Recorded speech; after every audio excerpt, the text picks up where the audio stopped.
내가 어떤 꿈을 가지고 어떤 전문성을 가지고 앞으로 생활해 갈 것이다 라고 하는 고민들을 해야 되는데, 그 고민들을 하는 것은 온라인 교육으로는 불가능하다.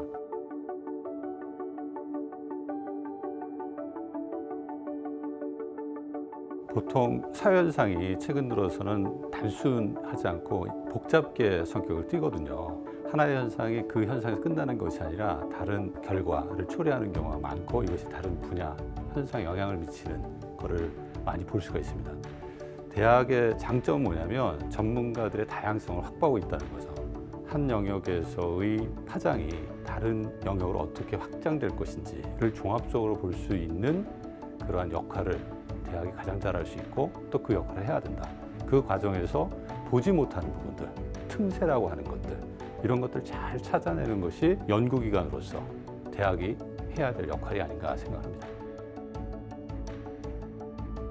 데이터라고 하는 것은 생물입니다. 살아있는 존재고 우리에게 메시지를 던져주거든요. 우리가 2, 3, 4 하면 다음에 5가 올 거다라고 하는 것을 예측하는 것처럼, 이번에 코로나19와 관련된 여러 데이터들이 저희들에게 주는 현재의 문제점, 그리고 그 문제가 어떻게 파장돼서 확산돼 갈 것인지에 대한 여러 가지 메시지들을 담고 있다고 보는데, 이런 메시지들을 저희가 정확하게 분석해야지 현재 문제에 대처할 수 있는 대안들을 현실적이고 실용적이고 또 효과적으로 만들 수 있다고 생각합니다. 또 그것을 넘어서서 앞으로의 변화 예측과 관련된 정보도 데이터가 저희들에게 주는 되게 중요한 정보거든요. 그런 부분들을 잘 활용하는 것이 이 문제의 즉시적 대응뿐만 아니라 앞으로 향후 미래 변화와 관련해서 어떤 준비를 해야 되는지에 대해서 상당히 중요한 메시지를 던져줄 수 있다. 따라서 우리가 데이터를 정말 소중하게 하나하나를 보면서 어떤 메시지가 그 안에 담겨져 있는지를 얼마나 잘 볼 수 있느냐가 이 문제를 장기적으로 얼마나 잘 대처하느냐 뿐만 아니라, 어떻게 보면 이것을 기회로 더 발전적인 변화를 우리가 모색할 수 있느냐에 되게 중요한 영향을 미친다고 봅니다.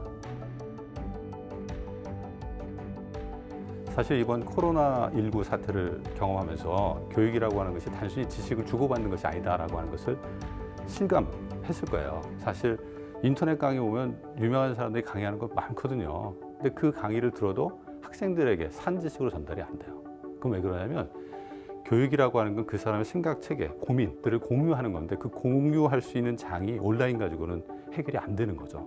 또한 그런 고민의 장을 공유할 뿐만 아니라 사람과의 만남이기 때문에 어떤 사람하고의 정서적 유대감을 통해서 사회적 존재로서 내가 어떤 꿈을 가지고 또 어떤 전문성을 가지고 앞으로 생활해 갈 것이다 라고 하는 고민들을 해야 되는데, 그 고민들을 사실 이 코로나19를 통해서 온라인 교육으로는 불가능하다.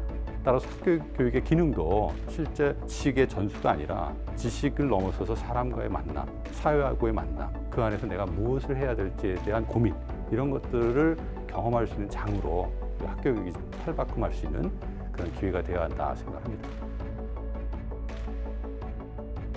일단은 이제 건강권하고 학습권의 충돌이긴 한데, 학습권보다는 사실 건강권이 우선하기 때문에 사회 전반적으로 우리가 보건 역량을 얼마나 갖추고 있느냐에 대한 평가가 우선돼야 되고요. 또 완전히 질병 문제가 해결되지 못하더라도 일정 부분 학생들의 학습권을 보장해 줘야 되기 때문에, 학습권을 보장할 때 있어 대면 교육이 필요한 시점이 아니냐에 대한 판단이 필요합니다. 그것을 위해서는 사실 우리가 학생들의 학습 상황을 질적으로 모니터링할 수 있는 데이터를 수집해야 한다. 단순히 과제 주는 게 아니라 온라인상에서도 얼마만큼 지금 학습이 우리가 기대한 만큼 이루어지고 있는지에 대한 데이터 수집이 필요하거든요. 그것을 판단해서 이거 지금 이대로 둬서는 교육의 질을 담보할 수 없겠다라고 하면 대면 교육의 형식을 대안적으로 마련을 해서 학생들의 최소한의 학습권을 보장해 줄 수 있는 의사결정이 있어야 된다 생각합니다.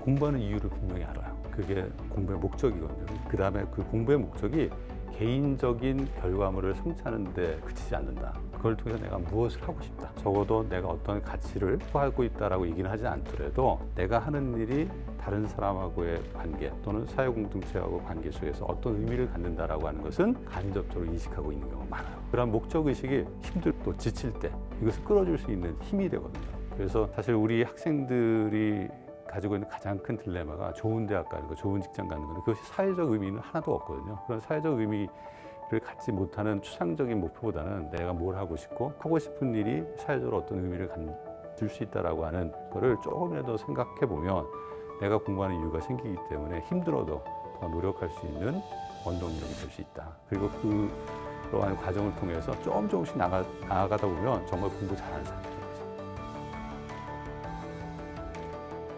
학습 역도장이 이제 역은 공부하는 힘, 도는 방법, 장은 환경이거든요. 역이라고 하는 게 학습의 힘, 학습의 힘은 마음에서 오거든요. 내가 하고 싶다는 마음이 없으면 힘이 안 생깁니다. 공부를 잘하는 사람은 뭔가 머리가 좋고 공부 비법이 있을 거라고 생각하는데 그렇지 않아요. 사실은 공부하고는 열정이 먼저입니다. 열정이 그 기반이 되고 같은 제한된 시간을 사용해야 되기 때문에 그 시간을 효율적으로 사용하려면 아무래도 공부하는 방법을, 효과적인 방법을 사용하는 게 좋겠죠. 그럼 어떻게 공부하는 방법들을 효과적으로, 효율적으로 사용할 것이냐, 그것이 도에 관한 문제고요. 장은 자기가 처해 있는 사회적 환경을 얼마만큼 잘 관리할 거냐. 특히 이제 청소년기에는 상당히 유혹하는 것들이 많습니다. 그 유혹하는 것들을 어떻게 이겨낼 것이냐에 대한 자기 관리가 되게 필요한데 그 측면에서 장이라고 하는 게 중요하죠.